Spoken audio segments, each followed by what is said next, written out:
हम अपना 77वां स्वतंत्रता दिवस मना रहे हैं। आज के दिन हम स्वतंत्रता सेनानियों के बलिदान को याद करते हैं। हम हमारे वीर शहीदों को नमन करते हैं। उनके सम्मान में पूरा देश एक रंग में रंग जाता है। देश के कोने कोने में आजादी का महापर्व मनाया जाता है। गली गली में तिरंगे लहराए जाते हैं। स्वतंत्रता दिवस के अवसर पर भारत के प्रधानमंत्री दिल्ली के लाल किले पर तिरंगा फहराते हैं और तिरंगा फहराने के बाद राष्ट्र को संबोधित करते हैं। साल 2014 प्रधानमंत्री के रूप में नरेंद्र मोदी का पहला स्वतंत्रता दिवस भाषण। अपने संबोधन के दौरान उन्होंने खुद को प्रधान सेवक के रूप में पेश किया। प्रधानमंत्री के तौर पर लाल किले की प्राचीर से आमूल चूल परिवर्तन का आह्वान करते हुए नरेंद्र मोदी ने स्वच्छ भारत अभियान, सांसद आदर्श ग्राम योजना, प्रधानमंत्री जन धन योजना, मेक इन इंडिया और डिजिटल इंडिया जैसी स्कीम का ऐलान किया था। इसी साल प्रधानमंत्री ने योजना आयोग का नाम बदलकर नीति आयोग करने की भी घोषणा की।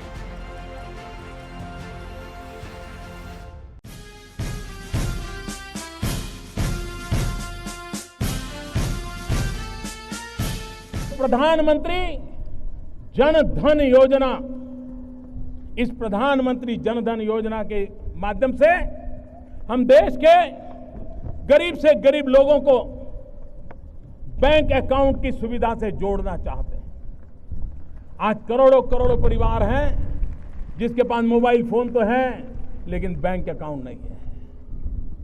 यह स्थिति हमें बदलनी है।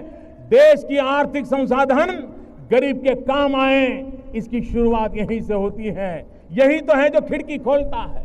और इसलिए प्रधानमंत्री जन धन योजना के तहत जो अकाउंट खोलेगा उसको डेबिट कार्ड दिया जाएगा और डेबिट कार्ड के साथ हर गरीब परिवार को 1 लाख रुपया का बीमा सुनिश्चित कर दिया जाएगा ताकि उसके जीवन में कोई संकट आया तो उसके परिवारजनों को 1 लाख रुपए का बीमा मिल सकता है। आज अगर हमें नौजवानों को ज्यादा से ज्यादा रोजगार देना है तो हमें मैन्युफैक्चरिंग सेक्टर को बढ़ावा देना पड़ेगा। इंपोर्ट एक्सपोर्ट की जो स्थिति है उसको संतुलन पैदा करना हो तो हमें मैन्युफैक्चरिंग सेक्टर पर बल देना होगा। हमारे नौजवानों की जो विधा है, सामर्थ्य है, उसको अगर काम में लाना है तो हमें मैन्युफैक्चरिंग की ओर जाना पड़ेगा। योजना आयोग के स्थान पर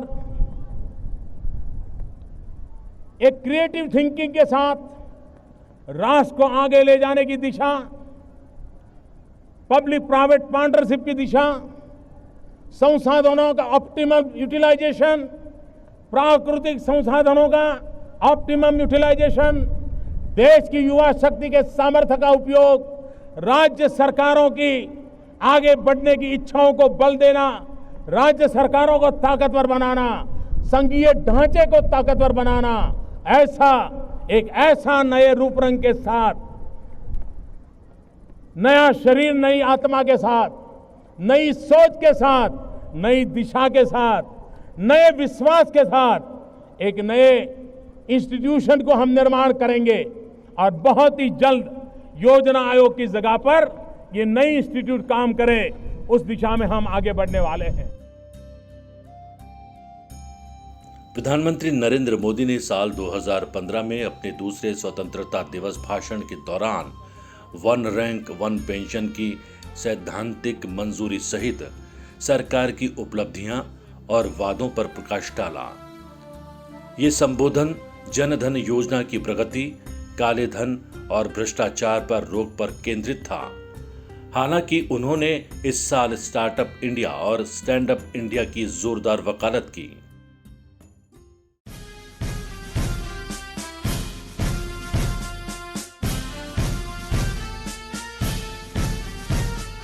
मैंने कभी ये घोषणा नहीं की है,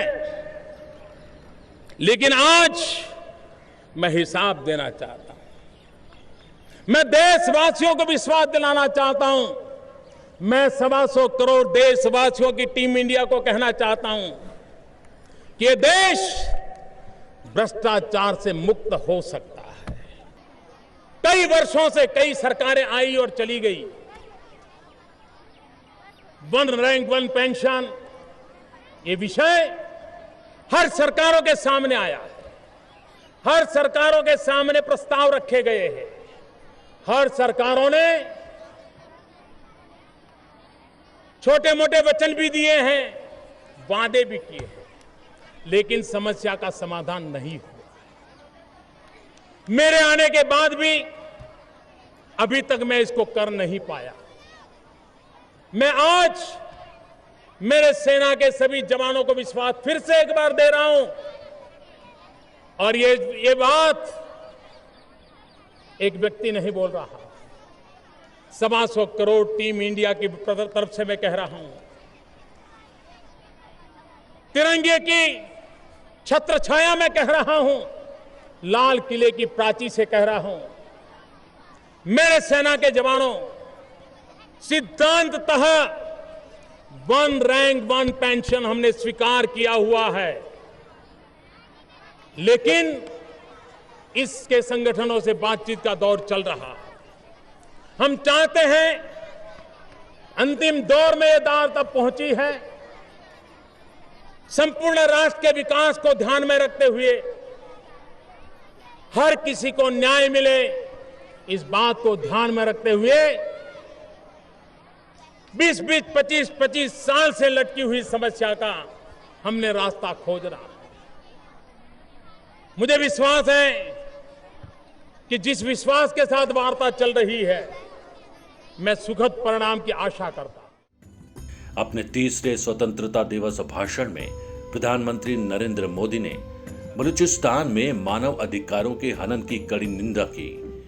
इसे पाकिस्तान के कश्मीर पर ध्यान केंद्रित करने की प्रक्रिया के रूप में देखा गया। इस दौरान प्रधानमंत्री ने कश्मीर पर पाकिस्तान के रुख और बुरहान वानी जैसे आतंकवादियों के महिमा मंडन की भी आलोचना की।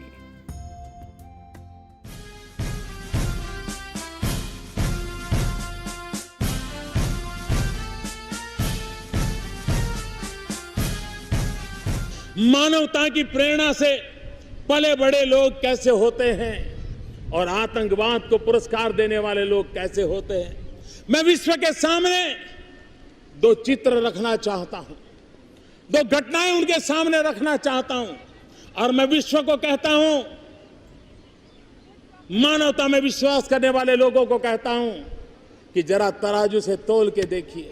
वो एक घटना जब पेशावर में आतंकवादियों ने निर्दोष बच्चों को स्कूल में मौत के घाट उतार दिया। घटना पेशावर में हुई थी, घटना आतंकवादी थी। निर्दोष बालकों का रक्त बहाया गया था।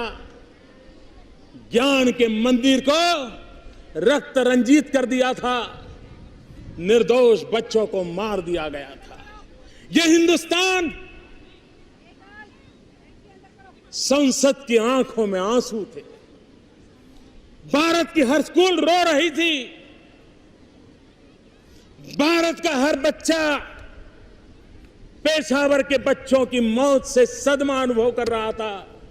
उसकी आंखों से आंसू सूखते नहीं थे। आतंकवाद से मरने वाला पेशावर का बच्चा भी हमें दर्द देता था, दुख देता था। यह है हमारी मानवता से पली बड़ी संस्कृति की प्रेरणा। यही है हमारी मानवता।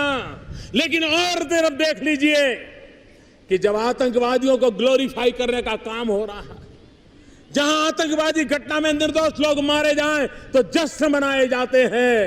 ये कैसा आतंकवाद से प्रेरित जीवन है, कैसे आतंकवाद से प्रेरित सरकारों की रचनाएं हैं, ये दो भेद दुनिया भली भांति समझ लेगी। इतना मेरे लिए काफी है। साल 2017 के स्वतंत्रता दिवस भाषण में प्रधानमंत्री ने कहा कि साल देश में भारत छोड़ो आंदोलन के 75 साल और चंपारण सत्याग्रह की 100वीं वर्षगांठ है। इसलिए अब भारतीयों को नया भारत बनाने के लिए दृढ़ संकल्प लेना चाहिए।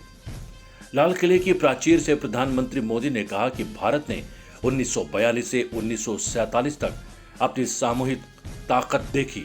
इसी तरह अगले 5 साल 2017 से 2022 तक देश की प्रगति के लिए भी महत्वपूर्ण हैं।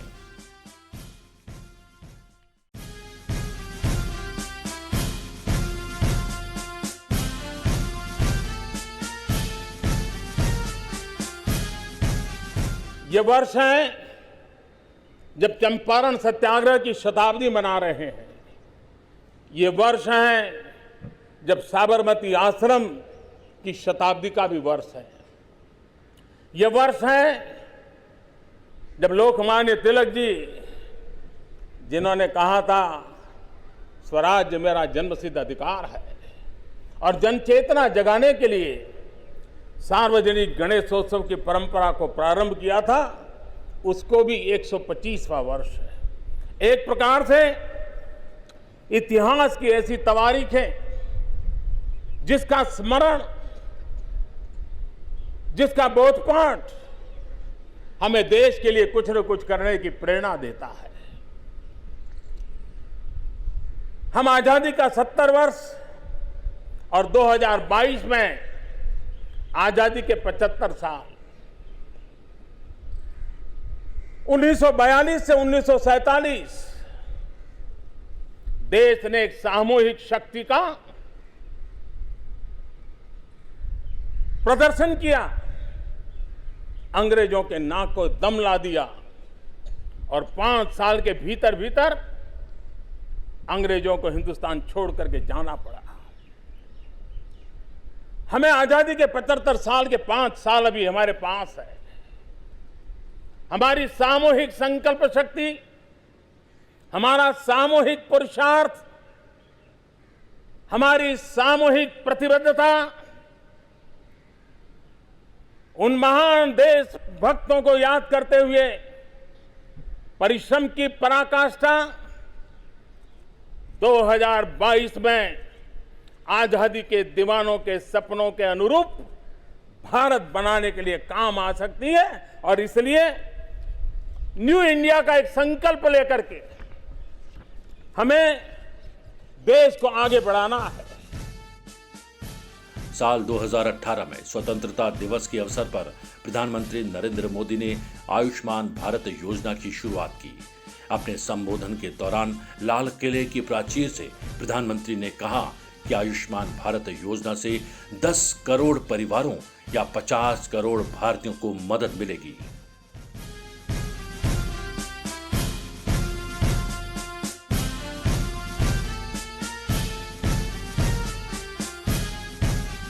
भारत सरकार ने प्रधानमंत्री जन आरोग्य अभियान प्रारंभ करने का तय किया है। यह प्रधानमंत्री जन आरोग्य अभियान के तहत, आयुष्मान भारत योजना के तहत इस देश के 10 करोड़ परिवार, ये प्रारंभिक है, आने वाले दिनों में निम्न मध्यम वर्ग, उच्च मध्यम वर्ग, उसको भी इसका लाभ मिलने वाला है।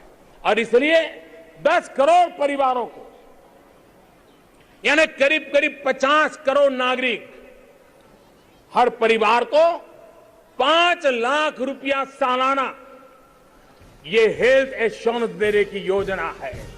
15 अगस्त 2019 को एक बड़ी घोषणा करते हुए प्रधानमंत्री नरेंद्र मोदी ने कहा कि चीफ ऑफ डिफेंस स्टाफ तीनों सेनाओं यानी थल, जल और वायु सेना का प्रमुख होगा।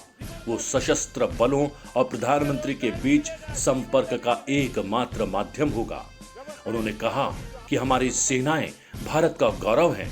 सेना के बीच समन्वय को और तेज करने के लिए मैं लाल किले से एक बड़े फैसले की घोषणा करना चाहता हूं। भारत में चीफ ऑफ डिफेंस स्टाफ यानी सीडीएस होगा और यह फैसला सेनाओं को और भी अधिक प्रभावी बनाने जा रहा है।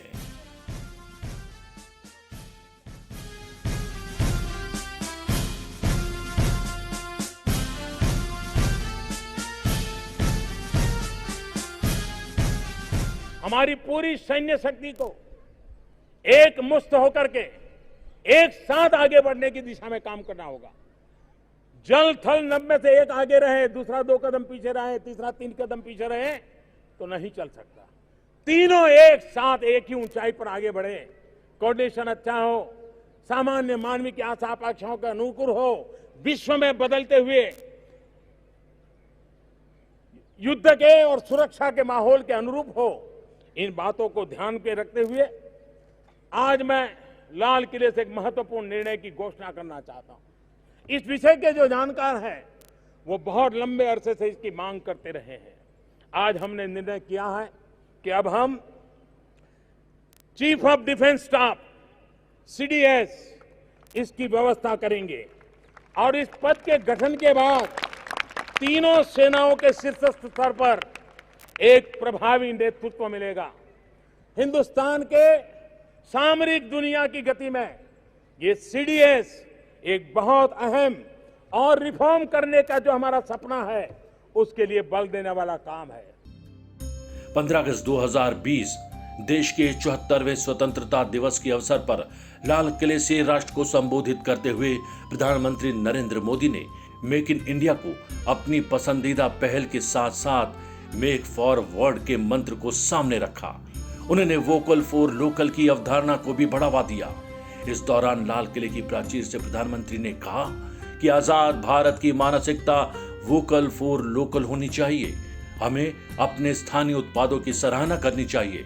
अगर हम ऐसा नहीं करेंगे तो हमारे उत्पादों को बेहतर करने का ऑप्शन नहीं मिलेगा और उन्हें प्रोत्साहन भी नहीं मिलेगा। आपको बता दें कि साल 2020 वो साल था जब कोविड-19 ने पूरी दुनिया को अपनी चपेट में ले लिया था।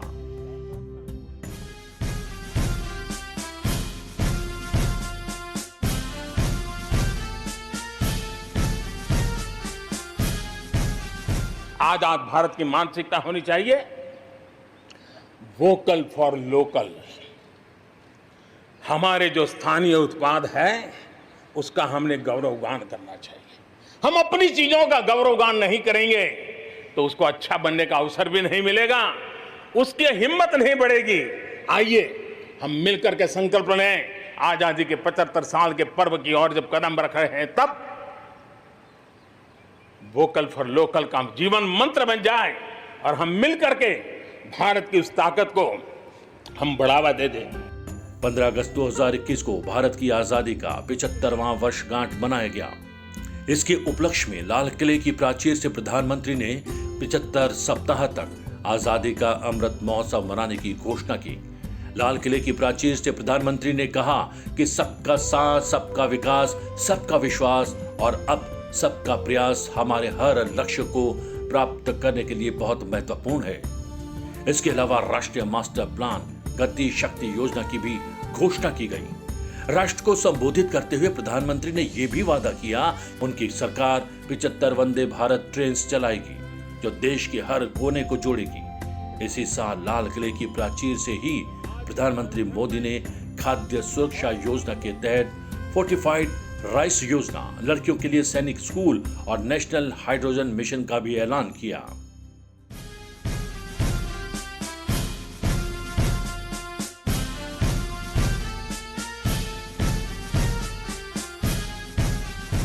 नए जलमार्ग, वाटरवेज हो, नए नए स्थानों को सी प्लेन से जोड़ना हो, देश में बहुत तेजी से काम चल रहा है। भारतीय रेलवे भी तेजी से आधुनिक अवतार में ढल रही है। देश ने संकल्प लिया है कि आजादी के अमृत महोत्सव आपको मालूम होगा, हमने इस आजादी के अमृत महोत्सव को 75 सप्ताह तक मनाना तय किया है। 12 मार्च से शुरू हुआ है और 2023 15 अगस्त तक इसको चलाना है। उत्साह भर से आगे बढ़ना है और इसलिए देश ने एक बहुत महत्वपूर्ण फैसला लिया है। आजादी के अमृत महोत्सव के 75 सप्ताह में, इन 75 सप्ताह में 75 वंदे भारत ट्रेनें देश के हर कोने को आपस से जोड़ करके रही होगी। 2022 में 76वें स्वतंत्रता दिवस के अवसर पर प्रधानमंत्री नरेंद्र मोदी ने लाल किले की प्राचीर से 9वीं बार ध्वजारोहण कर राष्ट्र को संबोधित किया। इस दौरान प्रधानमंत्री के संबोधन में भारत की विरासत से लेकर स्वतंत्रता सेनानियों, देश की एकता और अखंडता का जिक्र था। लाल किले की प्राचीर से ही प्रधानमंत्री ने देश की विविधता पर गर्व करने की अपील की।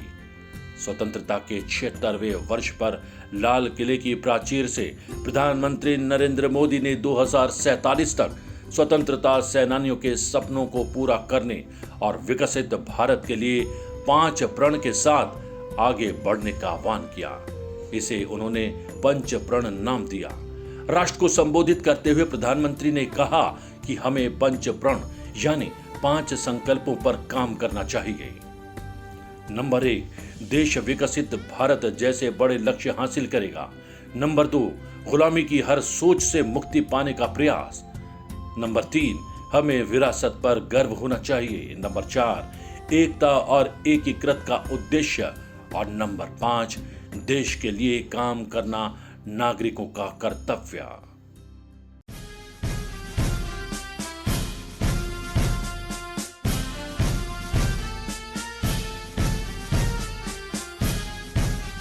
आज जब हम अमृत काल में प्रवेश कर रहे हैं, अगले 25 वर्ष हमारे देश के लिए अत्यंत महत्वपूर्ण है।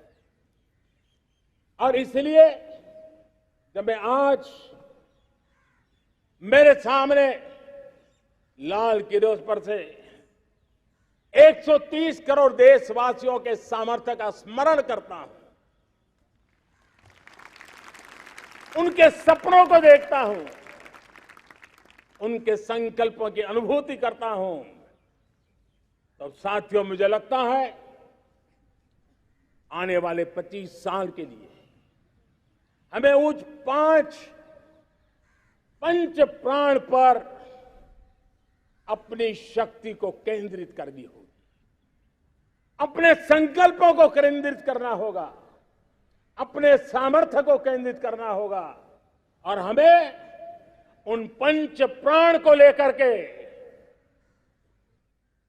2047 जब आजादी के 100 साल होंगे, आजादी के दीवानों के सारे सपने पूरे करने का जिम्मा उठा करके चलना होगा।